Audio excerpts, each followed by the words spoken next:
Milestone অনলাইনে তোমাদের স্বাগত। আসন্ন ডব্লিউপি কেপির যে এক্সাম তার উপযোগী কিছু অঙ্ক নিয়ে সিরিজ চলছিল, আজকে তার নেক্সট সিরিজ। তা প্রথম অঙ্ক, আজকে প্রথম অঙ্কে বলা হয়েছে একজন ব্যবসায়ী তার পণ্যের দাম ক্রয় মূল্যের চেয়ে 50% বেশি চিহ্নিত করে, ক্রয় মূল্যের থেকে 50% বেশি চিহ্নিত করেছে। তিনি যদি 20% ছাড় দেন তাহলে লাভ বা ক্ষতির শতাংশ কত? তা আমরা এখানে তিনটে পার্ট করে নিই, সিপি, এমপি, এসপি। এখানে বলা হয়েছে যে তার পণ্যের দাম ক্রয় মূল্যের চেয়ে 50% বেশি চিহ্নিত করে। ক্রয় মূল্য যদি আমরা 100 ধরি, 50% বেশি লিখে রেখেছে, চিহ্নিত করা মানে মার্ক প্রাইস, তাহলে এটা 150 হবে। এবং বলা হয়েছে তিনি যদি 20% ছাড় দেন, তার ছাড় সবসময় এমপির ওপরে হয় এবং ছাড় দেওয়ার পর জিনিসটা বিক্রি হয়ে যায়। 20% ছাড়, তাহলে 150 20% কত হয়? আমরা এখানে দেখে নিতে পারি যে 150 এর 20%, অথবা মুখে মুখেও করতে পারি 150 10% 15, তাহলে 20% 30, 150 থেকে 30 মাইনাস হলে এটা হবে 120। অথবা এখান থেকেও করতে পারি 2 শূন্য 2 শূন্য কাটা 15 2 30, 30 টাকা ছাড় মানে 150 এর উপরে 30 টাকা ছাড় মানে 120 টাকা। আমাদের কাছে প্রশ্ন করেছে তাহলে তার লাভ বা ক্ষতির শতাংশ কত? আমাদের কেনা দাম 100 এবং বিক্রি দাম 120, 100 এর উপরে 20 টাকা বেড়ে গেছে, অর্থাৎ 20% আমাদের লাভ। এটা আমাদের অ্যান্সার। দ্বিতীয় কোশ্চেনে আছে একজন ব্যক্তি একটি জিনিস কিনে 20% লোকসানে বিক্রি করলেন। কিনে 20% লোকসানে বিক্রি করেছে। অর্থাৎ আমি যদি কিনি 100 টাকা দিয়ে, 20% লোকসান মানে আমি এটা বিক্রি করব 80 টাকা দিয়ে। এরপরে বলা হয়েছে যদি তিনি 30% কম দামে এটি কিনতেন, আগে 100 টাকায় কিনেছিলাম, এখন 30% কম হলে এটার দাম হবে 70, 100 থেকে 30 কমে গেলে 70 হয়, এবং 125 টাকা বেশি দামে বিক্রি করতেন, তাহলে তিনি 50% লাভ পেতেন। তা আমার কেনা দাম হচ্ছে 70, এর উপরে 50% লাভ করবো। 50% মানে 50%, 50 মানে কি অর্ধেক, 50% মানে অর্ধেক।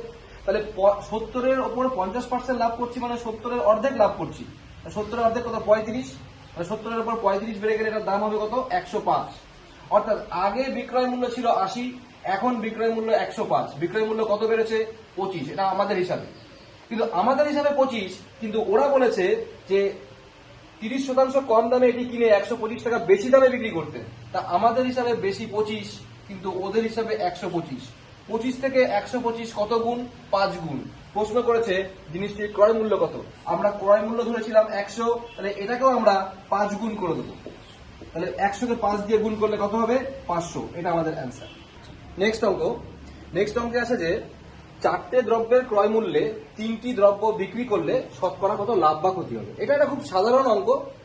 এটা বিভিন্ন জায়গায় বিভিন্নভাবে করানো হয়, অনুপাত দিয়ে করানো হয়, আদার্স সূত্র দিয়ে করানো হয়। তো এইসব অনুপাত সূত্র কিচ্ছুর প্রয়োজন নেই, পাটিগণিত মানেই কনসেপ্টের বিষয়। আমি 4টে দ্রব্যের ক্রয় মূল্য মানে কি? কেনা দাম।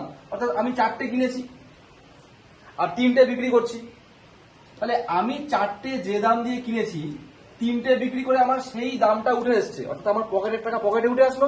তাহলে এখনো আমার কাছে একটা পড়ে আছে, এই একটা বিক্রি করে আমি যে দাম পাবো সেটাই আমার লাভ। অর্থাৎ এই যে আমার একটা সেভ হলো, মানে পরে বেচবো, এই একটা যে আমার লাভ হলো কটা বেচার পর? 3টে বেচার পর। তাহলে 3-এ লাভ হয় 1, 100 এ কত? অ্যান্সার হবে 100 কে 3 দিয়ে ভাগ করলে 33 পূর্ণ 1/3%। অ্যান্সার। 4 দাগের কোশ্চেনে একটা সরল দিয়েছে, রুট ওভারের ভেতরে দিয়েছে 41 মাইনাস 12√5 এর সরলীকরণ রূপ কি? তাই অঙ্কটাকে আমরা কিভাবে করবো দেখেই বুঝতে পারছি 41 কে রুট করা যাবে না, এই সংখ্যাটাকে রুট করা যাবে না। অর্থাৎ এর মাথা থেকে আমাদের রুট তুলতে হবে। আমাদের ফার্স্ট কনসেপ্ট আসবে মাথা থেকে রুট তুলতে হবে, আর মাথা থেকে রুট তোলার জন্য এটাকে আমরা স্কোয়ার ফর্মে নিয়ে আসতে হবে। আর তার জন্য আমরা কি করব? রুটটাকে রাখলাম, এই 41টাকে আমরা 36 প্লাস 5 এ ভেঙে দিলাম। 36 আর 5 41, এই যে 41। এবার কেন এটা করলাম? কারণ 36 এটা পূর্ণবর্গ সংখ্যা, আর এখানে 5টা রুটের ভেতরে আছে, আর পেছনে যেটা আছে 12√5 এটাকে দিয়ে রাখলাম। পরের লাইনে রুটটাকে দিলাম, এর ভেতরে এই সংখ্যাগুলোকে একটু সাজিয়ে লিখবো। 36 কে প্রথমে লিখছি, এটাকে 6 এর স্কোয়ার দিয়ে লিখছি, আর যেই 5 আছে 5টাকে আমরা শেষে পাঠিয়ে দিচ্ছি। এবার 5 কে তো স্কোয়ার দেবো না, এখানে তো শুধু 5 আছে, তাই আমরা কি করবো? √5 এর স্কোয়ার দেবো, কারণ √5 এর স্কোয়ার করলে 5 হয়, সেই 5 এখানে দেয়। তাহলে 36 আর 5 কে আমরা ব্যবহার করে ফেললাম। পরে আছে কি? মাইনাস 2a কে 6 আর b কে √5, এখানে প্লাস বসিয়ে দেবো। 6 2 12 √5, এই এসে 12√5, সামনে মাইনাস, এই যে মাইনাস। অর্থাৎ এটা কি দেখতে পাচ্ছি a square minus 2ab plus b square. তাহলে রুটের ভেতরে আমরা লিখতে পারি a মাইনাস b এর হোল স্কয়ার। যেই a মাইনাস b এর হোল স্কয়ারের ফর্মে আসলো, এই স্কয়ার আর এই রুট ভ্যানিশ হয়ে যাবে, অর্থাৎ আমাদের অ্যান্সার হবে 6 মাইনাস রুট 5। এটা আমাদের অ্যান্সার। 5 দেখ পরবর্তী অঙ্ক। এই অঙ্কটা একটু ধীরে সুস্থে বুঝবে তোমরা। একটি অর্ধগোলক এবং একটি শঙ্কুর ভূমি সমান। একটা অর্ধগোলক আছে আর একটা শঙ্কু আছে, এই দুটোর ভূমি সমান। তাহলে ভূমি সমান মানে এর ব্যাসার্ধ যা, এটার ব্যাসার্ধ তাই। এরপরে বলা হয়েছে যদি তাদের উচ্চতাও সমান হয়, তাহলে এর উচ্চতা হচ্ছে এইটা, এটা h, আর এটার উচ্চতা এইটা। এবার ব্যাপারটা হচ্ছে এটা তো একটা গোলক, ফলে এর কেন্দ্র থেকে এই পাশের দূরত্ব যা, এর কেন্দ্র থেকে এই পাশের দূরত্ব তাই। অর্থাৎ এর উচ্চতাটাই হলো আর এর সমান। অর্থাৎ যেহেতু আমাদের এর উচ্চতা সমান বলেছে, তাহলে আমরা এইখান থেকে লিখতে পারি r ইকুয়াল টু h। এই একটা আমরা রিলেশন পেলাম। এরপরে কি বলেছে, তবে তাদের বক্রতলের ক্ষেত্রফলের অনুপাত কত হবে। বক্রতলের ক্ষেত্রফল, এই গোলকের যদি পুরো তলটা থাকে মানে সমগ্র তল, তাহলে তার সূত্র কি 4 পাই r স্কয়ার। কিন্তু যেহেতু অর্ধগোলক, তাই এটা হবে 2 পাই r স্কয়ার। এটা এর অর্ধগোলকের বক্রতলের। আর চোঙের যে বক্রতল, চোঙের বক্রতলের ক্ষেত্রফল হচ্ছে পাই আর এল। পাই এখানেও আছে, এখানেও আছে, পায়ের মান সব জায়গায় সেম, পাই ক্যান্সেল করে দিলাম। এই আর দিয়ে এই আর কে কাটলে একটা আর পড়ে থাকে, অর্থাৎ এখানে পড়ে আছে 2r আর এখানে শুধু এল। এল মানে হচ্ছে ল্যাটেন্ট হাইট, এইটা হচ্ছে এল মানে তির্যক উচ্চতা, আর এইটা আর, এইটা এইচ। অর্থাৎ আমরা যদি পিথাগোরাস অ্যাপ্লাই করি, অতিভুজ স্কয়ার সমান সমান লম্ব স্কয়ার প্লাস ভূমি স্কয়ার। অর্থাৎ এখান থেকে আমরা এল এর মানটা কি পাবো, 2r ইস টু, এই যে এল, শুধু এল এর মান হচ্ছে রুট ওভার লম্ব স্কয়ার প্লাস ভূমি স্কয়ার, মানে এইচ এর স্কয়ার যোগ আর এর স্কয়ার। পরের লাইনে 2r ইস টু রুট ওভারের ভেতরে আমরা কি রাখবো, এইচ। এখানে দেখতে পাচ্ছি এইচ মানেই আর, তাহলে এইচ এর জায়গায় আমরা আর বসাতে পারি, আর স্কয়ার প্লাস এখানেও একটা আর স্কয়ার। পরের লাইনে 2r ইস টু রুট ওভারের ভেতরে দুটো আর স্কয়ার, তাই 2r স্কয়ার। পরের লাইনে 2r এখানে থাকলো, 2 কে আর রুট করা যায় না, তাই আমরা এখানে রুট 2 বসিয়ে রাখলাম। আর আর স্কয়ারে রুট করলে একটা আর পাই, এই আর কেটে যাবে। রুট 2 দিয়ে 2 কে কাটলে একটা রুট 2 পড়ে থাকবে, আর রুট 2 দিয়ে রুট 2 কে কাটলে 1 পড়ে থাকবে। অর্থাৎ এই অর্ধগোলকের সমগ্র তল, অর্ধগোলকের পৃষ্ঠতল আর চোঙের যে বক্রতলের অনুপাত বলেছে, তার অনুপাত আমাদের কত হবে, রুট 2 ইস টু 1। আচ্ছা, নেক্সট অঙ্কে বলা হয়েছে 20 কেজি স্পিরিট ও জলের মিশ্রণে জলের পরিমাণ 10%, আরো কতটা জল মেশালে মিশ্রণে জলের শতকরা হার 25% হবে। তা এটা খুব কমন অঙ্ক এবং ম্যাক্সিমাম পরীক্ষায় এটা দেখা যায়। এখানে আমাদের টোটাল মিশ্রণ দিয়েছে 20 কেজি, তা আমরা 20 লিখি। যেটা কনসেপচুয়াল যেটা করা উচিত সেইটা আমি প্রথমে দেখাচ্ছি, তারপরে একেবারে শর্ট ট্রিক্স দেখাচ্ছি।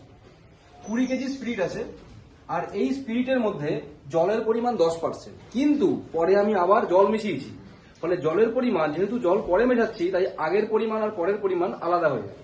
কিন্তু মেশাচ্ছি না কি স্পিরিট, যেহেতু স্পিরিট মেশাচ্ছি না, তাই স্পিরিটের পরিমাণ আগে আর পরে সমান হবে, তাই মাঝখানে ইকুয়াল টু দেওয়ার জন্য আমরা স্পিরিটের পরিমাণটা ধরে অঙ্কটা করব।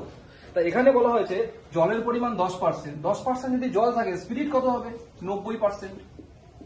এই 20 কেজির মধ্যে স্পিরিট আছে 90%।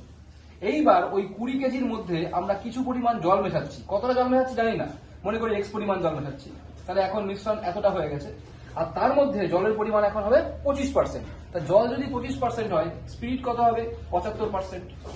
এটাও স্পিরিটের পরিমাণ, এটাও স্পিরিটের পরিমাণ। যেহেতু আমরা স্পিরিট আর পরবর্তীকালে মেশাইনি, তাই মাঝখানে ইকুয়াল টু 100 কেটে দিলাম। 15 দিয়ে কাটলে 6 15 90, এখানে 5 15 75, 5 দিয়ে এটা কাটলে 4 5 20, অর্থাৎ এ পাশে আছে 4 6 24, আর ও পাশে পড়ে আছে 20 প্লাস এক্স। ও পাশে এক্স রেখে দিলে 20টা এ পাশে আসলে মাইনাস হয়ে যাবে 4, অর্থাৎ এক্স এর পরিমাণ কত বেরোলো, 4। অর্থাৎ আমাদেরকে যেখানে বলেছে যে আমরা পরে কত পরিমাণ জল মিশিয়েছিলাম সেটা এক্স ধরেছিলাম, তার মান কত এসছে, 4। এটা গেল আমাদের নর্মাল কনসেপচুয়াল, কিন্তু কনসেপচুয়াল করলেও কিন্তু আমাদের অঙ্ক ছোটই হচ্ছে, শুধু ইকুয়েশনটা বুঝতে হবে। এছাড়াও এর থেকে আরো অঙ্ক ছোট করা যায়, যেটা ধীরে ধীরে বুঝতে হবে। এখানে বলা হয়েছে যে প্রথমে জলের পরিমাণ ছিল 10%, পরবর্তীকালে হয়েছে 25%। তাহলে 25% যদি হয় তাহলে বাকি জিনিসটা কত আছে? জলের পরিমাণ যদি 25 হয়, এটা হচ্ছে সেকেন্ড মেথড। 25% যদি জল থাকে, স্পিরিটের পরিমাণ আছে 75। আর সেই 75 স্পিরিটের, কারণ স্পিরিট তো আমি আর চেঞ্জ করছি না, স্পিরিট প্রথম থেকে শেষ অব্দি ফিক্সড, তাই স্পিরিটের পরিমাণ 75। সেই 75 স্পিরিটের মধ্যে জলের পরিমাণটা বেড়ে কত হয়েছে? প্রথমে ছিল 10, পরে হয়েছে 25। 10 থেকে 25 বাড়লো কত? 15। অর্থাৎ 75-এ বৃদ্ধি পেয়েছে 15, আর আমাদের টোটাল মিশ্রণ দিয়েছিল কত? 20। অর্থাৎ 20-তে কত? 15 দিয়ে 75-এ কাটলে 5 15 75, 5 দিয়ে এটা কাটলে 4, এক লাইনে অঙ্ক শেষ। অর্থাৎ আমাদেরকে যেখানে বলেছিল যে কত পরিমাণ জল মেশাতে হবে, তাহলে এখানে 4 লিটার জল মেশাতে হবে। অ্যান্সার। 7 দাগের কোশ্চেনে বলা হয়েছে তিনটে সংখ্যার মধ্যে প্রথম সংখ্যাটি, তিনটে সংখ্যার মধ্যে, তাহলে আমরা তিনটে সংখ্যা এঁকে নিই। এই তিনটে সংখ্যার মধ্যে প্রথম সংখ্যাটি, এই যে প্রথম যে সংখ্যাটা, বাকি সংখ্যাগুলো মানে বাকি কটা আছে? দুটো পড়ে আছে। এই বাকি সংখ্যাগুলোর যোগফলের 1/4 অংশ, যার বলে সে নিচে থাকে। অর্থাৎ বাকি সংখ্যাগুলোর যোগফল যদি 4 হয়, তাহলে এর মান হবে 1। অর্থাৎ এইটা আর এই দুটো টোটাল কত হচ্ছে? 1 আর 4 টোটাল 5 হচ্ছে। আর এই সংখ্যাগুলোর গড় আমাদেরকে কত বলেছে? তিনটে সংখ্যার গড় 60 হলে, তাহলে 5 মানে গড় 60। কটা সংখ্যার? তিনটে সংখ্যা। তিনটে সংখ্যার গড় যদি 60 হয়, তাহলে টোটাল কত হবে? 3 × 60, টোটাল কত হচ্ছে? 180। তাহলে আমাদের হিসেবে টোটাল ছিল 5, ওদের হিসাবে 180। 5 থেকে 180 কত গুণ? 3 × 5 = 15, 3 5 6 30, 36 গুণ। আমাদের কাছে প্রশ্ন করা হয়েছে তবে প্রথম সংখ্যাটি কত? প্রথম সংখ্যার মান আমরা 1 দেখতে পাচ্ছি, তাহলে একেও আমরা 36 গুণ করব। তাহলে 36 আর 1 গুণ করলে 36 হবে। তাহলে আমাদের প্রথম সংখ্যার মান কত হবে? 36। অ্যান্সার। 8 দাগের কোশ্চেনটায় বলা হয়েছে বার্ষিক 20% চক্রবৃদ্ধি সুদের হারে কত বছরে কিছু পরিমাণ টাকা সুদে আসলের দ্বিগুণের বেশি হবে। এটা খুব ইম্পর্টেন্ট অঙ্ক, তোমরা মার্ক করে রাখতে পারো। তা এই চক্রবৃদ্ধির অঙ্কটায় আমাদেরকে বার্ষিক সুদের হার বলেছে 20%। এই 20%-এর অর্থ হচ্ছে 20/100। কাটাকাটি করলে কত হবে? 1/5। অর্থাৎ আমি যদি ব্যাংকে 5 টাকা রাখি, আমার 1 টাকা সুদ হবে, সুদ আসল কত হয়ে যাবে? 6 টাকা। 5-এর উপর 1 টাকা সুদ হয়েছে, 6 টাকা হয়ে গেছে। এটা 1 বছরে। যদি আবার 1 বছর রাখি, আবার 5 রাখলে 6। আবার যদি আমি 5 রাখি, আবার 5 রাখলে 6। আমি একবার মনে মনে গুণ করে নিই। 5-কে 3 বার গুণ করলে কত হচ্ছে? 125। 6-কে 3 বার গুণ করলে কত হচ্ছে? 216। তা আমাকে বলেছে এই আসলটা দ্বিগুণের থেকে বেশি হবে সুদ আসল। তাহলে 125-এর দ্বিগুণ তো 250, কিন্তু এখানে এখনো বেশি আসেনি। তাহলে আমাদের 3 বছরে হবে না, আরো 1 বছর দিই, আবার 5 দিই, আবার 6। এবার 5-কে যদি আমরা 4 বার গুণ করি, 5 5 25, আবার 5 5 25, 25 25 625। আর 6-কে যদি আমরা 4 বার গুণ করি, 6-কে 2 বার করলে হবে 36, আবার এই 6 জোড়া করলে হবে 36। 36 স্কয়ার, এর বর্গ কত? 6 6 36-এর 6, হাতে 3, 3 6 18, 18 2 36, 37 38 39, 39-এর 9, হাতে 3, 3 3-কে 9, 9 আর 3-এ 12। তাহলে কত হচ্ছে? এটা 1296। অর্থাৎ এই যে আমরা 4 বার লিখেছি, অর্থাৎ এটা 4 বছরের কেস। আর 4 বছর যদি আমি রাখি, এইটা হচ্ছে আমাদের আসল 625, আর এর দ্বিগুণ হচ্ছে 625-এর দ্বিগুণ কত? 600 600 1200, আর 25 25 50, অর্থাৎ 1250। কিন্তু এটা দ্বিগুণের থেকে বেশি হয়ে গেছে, মানে 1250 ছাড়িয়ে 1296 হয়ে গেছে। অর্থাৎ এইটা হচ্ছে আমাদের দ্বিগুণের বেশি। এইটাই আমাদের অ্যান্সার চেয়েছে। তাহলে ক বছর কাউন্ট হলো আমাদের? অর্থাৎ আমাদের সময় লাগলো 4 বছর। এটা খুব ইম্পর্টেন্ট অঙ্ক। 9 দাগ। নেক্সট অঙ্কে বলা হয়েছে একটি নির্দিষ্ট পরিমাণ অর্থ চক্রবৃদ্ধি সুদে, কম্পাউন্ড ইন্টারেস্ট, এটা চক্রবৃদ্ধি সুদে 3 বছরে 8 গুণ হয়। যখনই বলা হয় যে এত গুণ হচ্ছে, তখন আমরা 1 ধরে করবো। তাহলে 1 টাকা যদি রাখি, 8 গুণ হয়ে যাবে, মানে 8 টাকা। যেহেতু 3 বছরের কেস, তাই এটাকেও আমরা কিউব রুট করবো, এটাকেও আমরা কিউব রুট করবো। 3 বছর, 2 বছর বললে স্কোয়ার রুট, 3 বছর বললে কিউব রুট। 1-এর কিউব রুট করলে 1ই হয়, 8-এর কিউব রুট করলে 2 হয়। অর্থাৎ 1 রেখেছিলাম, 2 হয়েছে, বাড়লো কত? 1। এই যে 1 বৃদ্ধি পেয়েছে কার উপরে? 1-এর উপরে। তাহলে 1-এ বৃদ্ধি পেয়েছে 1, 100-এ কত? 100 কেন বার করছি? আমাদেরকে বলছে সুদের হার কত। তাহলে 1-এর তো কোনো মূল্য নেই, 100, এটা 100ই অ্যান্সার হবে। তাহলে সুদের হার কত? 100% সুদের হার। অঙ্ক 10 দাগ। 10 দাগের অঙ্কে কি বলা হয়েছে? যে উপার্জন বৃদ্ধির ফলে একজন ব্যক্তির টাকা প্রতি 3 পয়সা করে কর দিতে হয়। মানে 1 টাকা যদি ও আয় করে ওকে কর দিতে হয় 3 পয়সা। যেহেতু এটা পয়সায় আছে তাই এটাকে আমরা পয়সায় কনভার্ট করবো, 1 টাকা মানে 100 পয়সা। এর ফলে ওর বছরে উপার্জন কত কমে যাচ্ছে? 150 টাকা। 150 টাকা উপার্জন কমে যাচ্ছে। তাহলে 3 পয়সা করে কর দিচ্ছে আর 150 টাকা কমে যাচ্ছে। এই টাকা যেহেতু পয়সায় আছে, 150 টাকাটাকে পয়সায় করলে দুটো শূন্য বেড়ে যাবে। 3 থেকে এটা কত গুণ? 5000 গুণ। এটা যেহেতু 5000 গুণ হয়েছে তাহলে এটাকেও আমরা 5000 গুণ করবো। তাহলে 5000 100কে 5000 গুণ করলে কত হয়? 5000 এর পরে আরো দুটো শূন্য বসে যাবে, কিন্তু এগুলো সব কিসে হয়েছে? পয়সায় হয়েছে, পয়সায়। তাহলে পয়সাকে যদি আমরা টাকা করি তাহলে ডান দিক থেকে দুটো পরে পয়েন্ট বসে যাবে। অর্থাৎ এটা কত দেখাচ্ছে? 5000। অর্থাৎ ওই ব্যক্তির উপার্জন কত? 5000 টাকা। এটা উপার্জন।